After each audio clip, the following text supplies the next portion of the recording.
Hello student, नमस्कार। स्वागत है आप सबका आज की इस वीडियो में। इस वीडियो में हम देखेंगे कक्षा 9वीं के लिए विषय विज्ञान के महत्वपूर्ण प्रश्न और उत्तर दोनों इसमें हैं। तो आपको प्रश्न भी मिल जाएंगे और उत्तर दोनों ही आपको मिल जाएंगे। तो यहीं से आप सीधा आंसर याद करके रखिए और आपकी जो आपकी वार्षिक परीक्षा होगी उसके लिए बहुत ही महत्वपूर्ण ये प्रश्न है और लगभग सारे प्रश्न इसी में से पूछे जाएंगे आपकी परीक्षा में।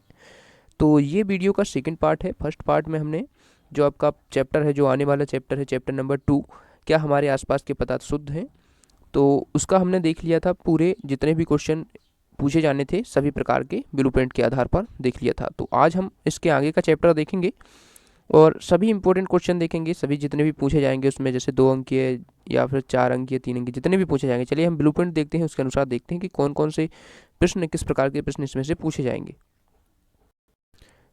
देखिए, आप यहाँ पर देख सकते हैं कि जो हमारा चैप्टर नंबर 2 था, क्या हमारे आसपास के पदार्थ शुद्ध हैं, इसमें 7 अंक आवंटित थे और ये हमने कंप्लीट कर लिया है फर्स्ट वीडियो में। तो आप वहाँ से देखकर प्लेलिस्ट पर जाके देख सकते हैं साइंस के इंपॉर्टेंट क्वेश्चन, तो वहाँ से आप देख सकते हैं। और आज हम लेकर आए हैं चैप्टर नंबर 4 है, जो आपका परमाणु की संरचना। चूँकि चैप्टर नंबर 3 नहीं आना है, इस बार हटाया गया है इसलिए हम चैप्टर नंबर 4 देखेंगे, परमाणु की संरचना। और इसमें से 10 अंक का पूछा जाएगा। 2 वस्तुनिष्ठ होंगे, 3 अंक का एक होगा और 5 अंक का एक होगा। इस प्रकार से 2 प्रश्न होंगे और 2 वस्तुनिष्ठ होंगे।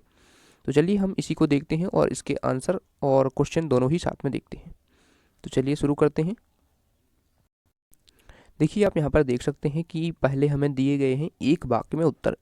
तो प्रत्येक क्वेश्चन 1 अंक का है। तो पहला जो क्वेश्चन दिया गया है यहाँ पर, कैथोड किरणों की खोज की थी। तो कैथोड किरणों की खोज गोल्डस्टीन ने की थी, तो ई गोल्डस्टीन सही आंसर हो जाएगा इसका। दूसरा क्वेश्चन है, रेडियोधर्मिता की खोज किसने की। तो हेनरी बैकरल ने रेडियोधर्मिता की खोज की थी, रेडियो एक्टिविटी की। ठीक है। उसके बाद थर्ड क्वेश्चन है, परमाणु के नाभिक की खोज। तो नाभिक की खोज किसने की थी, रदरफोर्ड ने। क्लोरीन के समस्थानकों के सूत्र लिखिए। तो क्लोरीन के समस्थानक हैं 17Cl35 और 17Cl37। तो इस प्रकार से ये 2 समस्थानिक हो गए। और क्वेश्चन नंबर 5 है इसका, निम्न परमाणुओं के इलेक्ट्रॉनिक संरचना आरेख बनाइए। तो ठीक है, इस प्रकार से आप इनके बना सकते हैं। सोडियम 11 है, क्लोरीन 17, ठीक है, इनके परमाणु क्रमांक है। तो इसके अनुसार आप बना सकते हैं। इनका इलेक्ट्रॉनिक विन्यास किस प्रकार से होगा उसके अनुसार बना सकते हैं आप। ठीक है, इसको बना लीजिए। पहली कक्षा में 2, दूसरी में 8 इलेक्ट्रॉन रहते हैं, तीसरी में 1। तो इस प्रकार से पहली में 2 आ गए तो ये 2 हो गए, और दूसरी में 8 इलेक्ट्रॉन और तीसरी कक्षा में 1, क्योंकि 2 8 10 और 1 11 है, तो सोडियम का हो गया। इसी प्रकार से इसमें भी 2 8 और जितने बाकी के बचेंगे वो लास्ट की कक्षा में आ जाएंगे। इसी प्रकार इसमें से भी आप देख सकते हैं 2 फिर 8 और बाकी जो बचेंगे 2 बाहर। ठीक है, तो इस प्रकार से आप सबको बना सकते हैं। उसके बाद हम देखते हैं लघु उत्तरीय प्रश्न। ठीक है, इसमें से आप इनको क्वेश्चन को कंप्लीट कीजिए, तो इन्हीं में से कोई भी क्वेश्चन पूछा जा सकता है आपका। ठीक है, अब हम 3 अंकीय प्रश्न देखते हैं इस चैप्टर के, जो भी आपके इंपॉर्टेंट बन सकते हैं इसमें से। तो सबसे पहला जो क्वेश्चन है, प्रश्न क्रमांक 1, सम स्थानक से आप क्या समझते हैं। हाइड्रोजन के सम स्थानकों को लिखिए। तो वे तत्व जिनके परमाणु क्रमांक समान तथा परमाणु भार भिन्न भिन्न होते हैं समस्थानिक कहलाते हैं। ठीक है, जैसे क्लोरीन के 2 प्रमुख समस्थानक हैं, इनके परमाणु भार भिन्न भिन्न होते हैं लेकिन परमाणु क्रमांक एक ही रहता है। आप देख सकते हैं क्लोरीन का परमाणु क्रमांक 17 ही है, लेकिन परमाणु भार इनका, इसका 35 है, इसका 37 है। तो इस प्रकार से ये हो जाएंगे आपके समस्थानिक। और हाइड्रोजन के 3 समस्थानक, तो हाइड्रोजन के 3 समस्थानक हैं प्रोट्रियम, ड्यूट्रियम और ट्राइट्रियम। तो ये आप तीनों को याद रखिए। इसका सूत्र भी आप लिख सकते हैं 1H1 1H2 और 1H3, तो तीनों को आप याद रखिए। ठीक है, इसको इस प्रकार से लिख देंगे तो आपके 3 अंक आपको मिल जाएंगे पूरे। ठीक है, अब देखते हैं नेक्स्ट क्वेश्चन, समभारक क्या है। तो समभारक क्या कहलाते हैं, वे तत्व जिनके परमाणु क्रमांक भिन्न तथा परमाणु भार समान होते हैं समभारक कहलाते हैं। ये उसका उल्टा ही है, परमाणु क्रमांक भिन्न और परमाणु भार समान, उसमें उल्टा था, तो समभारक कहलाते हैं। जैसे कि 18Ar40 और 19K40 और 20Ca40, तो ये हो जाएंगे आपके समभारक। तो इनको आप याद रखिए। उसके बाद हम देखते हैं इनके उदाहरण, और देखना है आपको। इन उदाहरण से स्पष्ट है कि ऑर्गन पोटेशियम व कैल्शियम के परमाणु क्रमांक क्रमशः 18 19 20 हैं, जो कि भिन्न भिन्न है, जबकि इन तत्वों के परमाणु भार 40 है, जो कि समान है। और अब हम थर्ड क्वेश्चन देखते हैं, इलेक्ट्रॉन, प्रोटॉन और न्यूट्रॉन की खोज किस वैज्ञानिक ने की थी। तो इलेक्ट्रॉन की खोज गोल्डस्टीन ने की थी, नहीं, इलेक्ट्रॉन की जे थॉमसन ने, प्रोटॉन की गोल्डस्टीन ने, और न्यूट्रॉन की जेम्स चैडविक ने की थी। तो ये आप तीनों को याद रखिए, बहुत ही इम्पोर्टेंट है ये, आपको विकल्प में भी पूछ सकते हैं ये। क्वेश्चन नंबर 4 देखते हैं इस चैप्टर का। परमाणु क्रमांक को परिभाषित कीजिए। तो परमाणु क्रमांक को आप कैसे परिभाषित करेंगे? किसी परमाणु के नाभिक में उपस्थित धनावेश की संख्या को उस परमाणु का क्रमांक कहते हैं। इसे पी से प्रदर्शित करते हैं। जैसे सोडियम 11Na23 नाभिक में 11 धनावेश संख्या अर्थात 11 प्रोटॉन उपस्थित होते हैं। इस संख्या को ही परमाणु क्रमांक कहते हैं। तो जो प्रोटॉन की संख्या है वही परमाणु क्रमांक है। तो इस प्रकार से आप याद रखिए इसको। क्वेश्चन नंबर 5 है, यहाँ पर 6 लिख गया लेकिन 5 है ये। कैथोड किरणों की कोई दो विशेषताएं लिखिए। तो कैथोड किरणों की विशेषताएं हैं, ये किरणें कैथोड से एनोड इलेक्ट्रोड की ओर गमन करती हैं और ये किरणें ऋणावेशित कणों से मिलकर बनती हैं जिन्हें इलेक्ट्रॉन कहते हैं। उसके बाद क्वेश्चन नंबर 6 देखते हैं। निम्नलिखित तत्वों में उनकी न्यूट्रॉन संख्या ज्ञात करो। तो इसमें न्यूट्रॉन की संख्या आप कैसे ज्ञात कर सकते हैं?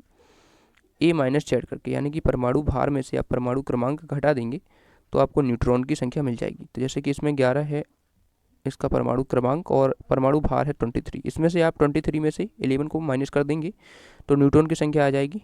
ये क्या होता है? आपका परमाणु भार होता है और जेड परमाणु क्रमांक होता है। तो इसमें से घटाएंगे तो 12 न्यूट्रॉन हो जाएंगे, वो 22 न्यूट्रॉन हो जाएंगे इसमें, ठीक है। और सेकंड वाले में आप देखते हैं 40 में से 20 घटाएंगे तो 20 न्यूट्रॉन आ जाएंगे, ठीक है। तो इस प्रकार से आप इनको सॉल्व कर सकते हैं आसानी से। इसमें कोई और वैल्यू भी आप को दे सकते हैं, ठीक है। उसके बाद क्वेश्चन नंबर 7 है। पोटेशियम परमाणु क्रमांक 19 के तत्व की परमाणु संरचना का आरेख बनाइए। तो इस प्रकार से आप बना सकते हैं। पहली कक्षा में 2, दूसरी में 8, तीसरी में भी 8 और फिर बचेगा 1 तो उसको अगली कक्षा में कर देंगे। तो इस प्रकार से बना सकते हैं, ठीक है। और अब हम देखते हैं अगला क्वेश्चन।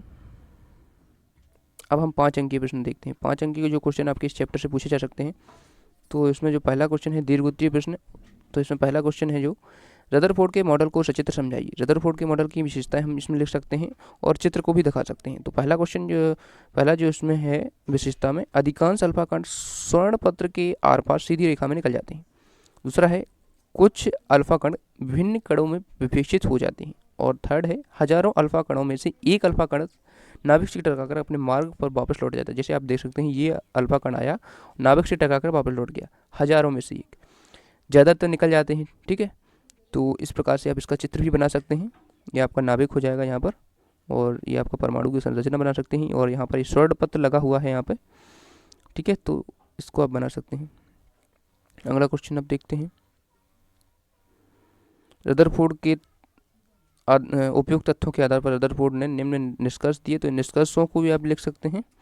और हम देखते हैं क्वेश्चन नंबर 2। निष्कर्षों को भी आप देख सकते हैं, इनको लिख लीजिए और याद कर लीजिए। क्वेश्चन नंबर अगला है जो विसर्जन नलिका को संरचना सहित समझाइए। तो विसर्जन नलिका है उसको संरचना सहित समझाना है। तो देखिए यहाँ पर इसको इस प्रकार से आप समझा सकते हैं, इसकी संरचना बना सकते हैं। और अब देखते हैं क्वेश्चन नंबर 3। क्वेश्चन नंबर 3 में है रिक्त स्थान भरिए, इलेक्ट्रॉनिक विन्यास को पूर्ण करिए। तो इसमें इलेक्ट्रॉनिक विन्यास को पूर्ण करना है। तो इस प्रकार से प्रथम कोष में 2 इलेक्ट्रॉन, दूसरे में 8 हैं तो तीसरे में 5 होंगे, क्योंकि पहले में 2 होते हैं, दूसरे में 8 और जितने बचेंगे जी 15 है इसका परमाणु क्रमांक। तो 2 पहली में आ जाएंगे इलेक्ट्रॉन, दूसरी में 8, तो तीसरी में 2 8 10 हो गए और बचेंगे 5, तो तीसरे कोर्स में हम चले जाएंगे, ठीक है। इसी प्रकार से सबका आप कर सकते हैं। पहली में 2, दूसरे में 8, इसमें कुछ नहीं बचेगा क्योंकि 2 8 ही 10 हो गए तो यहाँ पर 0 आ जाएगा। और Cl जो है आपका वो कार्बन में 6 है तो 2 और 4 और यहाँ पर कुछ नहीं बचेगा क्योंकि यहाँ पर बचे ही नहीं इलेक्ट्रॉन। इसी प्रकार से इसमें कर सकते हैं, सभी के आप इसी प्रकार से कर सकते हैं। क्वेश्चन नंबर 4 देखते हैं। इलेक्ट्रॉन प्रोटॉन और न्यूट्रॉन के गुणों की तुलना कीजिए। इलेक्ट्रॉन प्रोटॉन और न्यूट्रॉन के गुणों की तुलना कीजिए, वही क्वेश्चन है। तो चलिए इसको किस प्रकार से कर सकते हैं। आवेश, द्रव्यमान, खोजकर्ता का नाम और परमाणु में स्थिति। तो इलेक्ट्रॉन पर आवेश होता है 1.6 × 10⁻⁻19 कूलम और प्रोटॉन में भी उतना ही होता है और न्यूट्रॉन पर कोई आवेश नहीं होता है, ठीक है। और द्रव्यमान इनका अलग अलग होता है। तो आप देख सकते हैं प्रोटॉन का द्रव्यमान, न्यूट्रॉन का और इलेक्ट्रॉन का। और खोजकर्ता का नाम हम जैसे कि पहले देख चुके हैं, इनको आप याद कर लीजिए। और परमाणु में स्थिति आप देख सकते हैं, याद कर लीजिए। और उसके बाद अगला क्वेश्चन है रदरफोर्ड के परमाणु मॉडल की क्या सीमाएं हैं। तो रदरफोर्ड के परमाणु मॉडल की जो सीमाएं हैं वो आप इस प्रकार से लिख सकते हैं। रदरफोर्ड का परमाणु मॉडल परमाणु के स्थायित्व की व्याख्या नहीं करता था, और इलेक्ट्रॉन अपनी कक्षा में गति करते हुए ऊर्जा का ह्रास विकिरण द्वारा करेगा तथा उसकी कक्षा छोटी होती जाएगी अतः अंत में बनावक मिल जाएगा, जबकि ऐसा नहीं होता है। तो ये उनकी कमियां थी, सीमाएं हैं जो। अब क्वेश्चन नंबर 6 है, समस्थानक की परिभाषा लिखो और उसके अनुप्रयोग लिखिए। तो समस्थानक की परिभाषा हम देख चुके हैं पहले ही, और उसके अनुप्रयोग इस प्रकार से लिख सकते हैं। कैंसर बीमारी के उपचार में कोबाल्ट के समस्थानक का प्रयोग होता है, और घेंगा रोग के इलाज में आयोडीन के समस्थानक का प्रयोग होता है। क्वेश्चन नंबर 7 है, दो परमाणु स्पीसीज के केंद्र का संगठन नीचे दिया गया है। तो प्रोटॉन एक्स और वाई इसमें दिए गए हैं। तो यहाँ पर आपको इस प्रकार से देख लेना है, और हल में क्या है इसका, द्रव्यमान संख्या। तो इसमें क्या लिखा है, एक्स और वाई की द्रव्यमान संख्या ज्ञात करो, इन दोनों स्पीसीज में क्या संबंध है।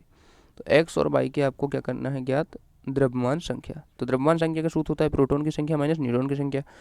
तो स्पीसीज एक्स की प्रोटॉन संख्या क्या हो जाएगी, इसमें 6 दी गई है, और स्पीसीज एक्स की न्यूट्रॉन संख्या भी 6 दी गई है। तो आपको क्या निकालना है, इसमें द्रव्यमान संख्या निकालना है। तो द्रव्यमान संख्या कैसे निकाल सकते हैं, स्पीसीज एक्स का परमाणु द्रव्यमान 6 + 6, क्योंकि प्रोटॉन और न्यूट्रॉन को हम जोड़ देंगे, यहाँ पर प्लस है तो 12 हो जाएगा। इसी प्रकार इसका भी आप कर सकते हैं, इन दोनों को जोड़ देंगे तो आपका स्पीसीज वाई का परमाणु द्रव्यमान आ जाएगा। ठीक है, उस प्रकार से हम देखते हैं अगला क्वेश्चन, क्वेश्चन नंबर 8। इसमें है, अगर ब्रोमीन परमाणु दो समस्थानों 35 Br79 को तथा 35 Br81 के रूप में है, तो ब्रोमीन परमाणु के औसत परमाणु द्रव्यमान की गणना कीजिए। तो इस प्रकार से आप कर सकते हैं, किसी तत्व का औसत परमाणु द्रव्यमान बराबर होता है U1x प्रतिशत प्लस U2x प्रतिशत। तो जहाँ U1 और U2 क्रमशः प्रथम तथा द्वितीय समस्थानक के परमाणु द्रव्यमान है। तो दिया क्या है, आपको U1 दिया है 79 होता है, ठीक है, और U2 आपका दिया गया है 81, जो कि आपका परमाणु भार है, और प्रतिशत आपको इनके दिए गए हैं। तो आपको क्या करना है, ये वाला फॉर्मूला लगा देना है, तो आंसर आपका आ जाएगा। तो आंसर आप कैसे लिखेंगे, 79 आपका जो U1 दिया है 79, और इसमें मल्टीप्लाई कर देंगे 49। यहाँ पर देखिए 100 बटे में इसलिए लिख दिया क्योंकि ये परसेंटेज में दिया था, परसेंटेज हटाने के लिए यहाँ पर 100 को बटे में कर दिया। इसी प्रकार आप प्लस करके फॉर्मूला के अनुसार प्लस करके U2 लिख देंगे, U2 जो आपका 81 है, और मल्टीप्लाई कर देंगे 50.3/100 से। तो इस प्रकार से आपका इसका आंसर आएगा 18 U।